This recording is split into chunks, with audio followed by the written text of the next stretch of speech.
process of performance appraisal or as well as the steps of performance appraisal by a company. First point is to set standard performance. सबसे पहले company क्या करेगी, set करेगी standard वाली performance को, decide करेगी कि एक कंपनी क्या एक्सपेक्ट कर रही है एम्प्लॉय से, उसकी एक्सपेक्टेशन क्या है एक पर्टिकुलर एम्प्लॉय से, एज वेल एज वो स्टैंडर्ड को जो मतलब कंपनी के स्टैंडर्ड होंगे वो बेस्ड होंगे उसके जॉब रोल्स पर, उसकी रेस्पॉन्सिबिलिटीज़ पर या फिर उसके गोल्स पर कि क्या गोल दिया गया किसी एक एम्प्लॉय को। अब ऐसा हम करते क्यों हैं, वो इसलिए करते हैं जिससे कि सारी चीज़ें क्लियर हो पाएँ, ठीक है, मेजरेबल हो, सारी चीज़ें अचीवेबल हों। एग्जाम्पल मैं आपको इसका देती हूँ कि जो सेल्स पर्सन है उन्हें सेल्स टारगेट दिया गया कि आपको 1 लाख पर मंथ का सेल्स जो है वो अचीव करना है। तो ये एक एग्जाम्पल है, ठीक है, जो एक तरीके से उनके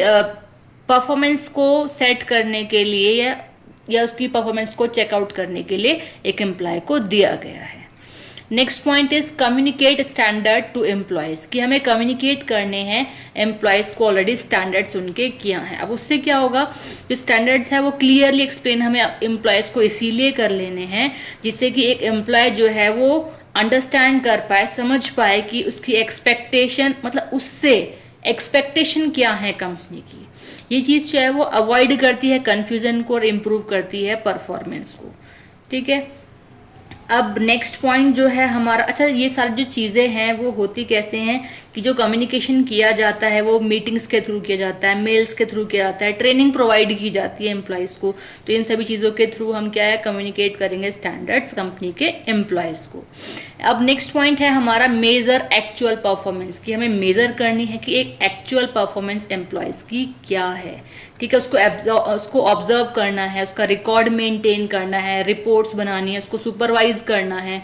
ठीक है। परफॉर्मेंस का अगर हम रिकॉर्ड रखते हैं, एक एग्जांपल देती हूँ चलिए मैं इसका, कि जो एक्चुअल सेल्स अचीव की है एम्प्लॉय ने, ठीक है, वो एक तरीके से पार्ट है कि मेजर करेंगे हम उसकी एक्चुअल की परफॉर्मेंस आखिर उसका है क्या, उसी का हमारा रिकॉर्ड उसका मेंटेन रहेगा, ठीक है। अब रिकॉर्ड मेंटेन का फायदा क्या है कि इन फ्यूचर भी हम उस चीज़ को चेकआउट कर सकते हैं कभी भी अगर हमें कंपेयर करना हो या कुछ भी करना हो। Next point is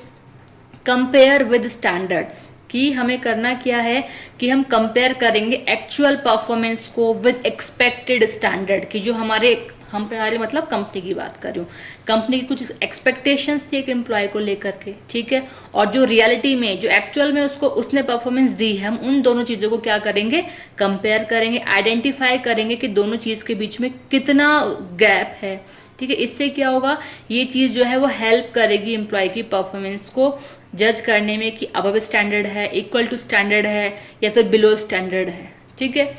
next point is the provide feedback. अब हमें करना क्या है कि हमें एम्प्लॉय को प्रॉपर फीडबैक प्रोवाइड करना है उसकी परफॉर्मेंस के बेसिस पे, ठीक। अब जो फीडबैक होना चाहिए ना कंपनी की तरफ से वो ऑनेस्टली होना चाहिए, कंस्ट्रक्टिव होना चाहिए, और होना क्यों चाहिए, जैसे कि ये जो फीडबैक कंपनी देती है ना वो बहुत ही हेल्पफुल होती है एक एम्प्लॉय के इम्प्रूवमेंट के लिए, ठीक है। और अगर पॉजिटिव अगर फीडबैक है तो ये चीज़ कहीं ना कहीं मोटिवेट करती है एम्प्लॉय को, और अगर एफर्ट्स करने के बाद भी एक एम्प्लॉय को नेगेटिव फीडबैक दिया जाता है तो कहीं ना कहीं एम्प्लॉय में कुछ कमी होती है, या फिर ये चीज़ कहीं ना कहीं एम्प्लॉय को नेगेटिव कर देती है, या फिर हम ऐसा कह सकते हैं कि कहीं ना कहीं एम्प्लॉय की उन मिस्टेक्स को करेक्ट करने के लिए भी ये हेल्पफुल होगा, ठीक है। नेक्स्ट और the last point is take corrective action. अब हमें करेक्टिव एक्शंस लेने हैं जो कि बेस्ड होंगे फीडबैक पे, नेसेसरी एक्शंस हमें लेने हैं। वो एक्शंस हम क्या लेंगे, जैसे ट्रेनिंग एंड डेवलपमेंट होगा, मतलब ट्रेनिंग प्रोवाइड करेंगे, डेवलपमेंट उनका होगा, काउंसलिंग की जाएंगी, रिवॉर्ड्स दिए जाएंगे एम्प्लॉयज़ को, उनका प्रमोशन होगा, ठीक है, और डिसिप्लिनरी एक्शंस कंपनी में हम करेंगे जो भी हमें नीडेड लगते हैं, ज़रूरी हमें लग रहे हैं। तो ये ओवरऑल जो हमने सारी चीज़ें की वो हमने इसीलिए किया जिससे कि हमारी जो कंपनी का जो गोल है वो अचीव हो पाए, या फिर एक पर्टिकुलर जो हमारा सिंगल जो एक एम्प्लॉय है, ठीक है, उसकी जो फ्यूचर परफॉर्मेंस है वो इम्प्रूव हो सके, उसके लिए ही हम ये सारी चीज़ें कर रहे हैं। So these are the points of performance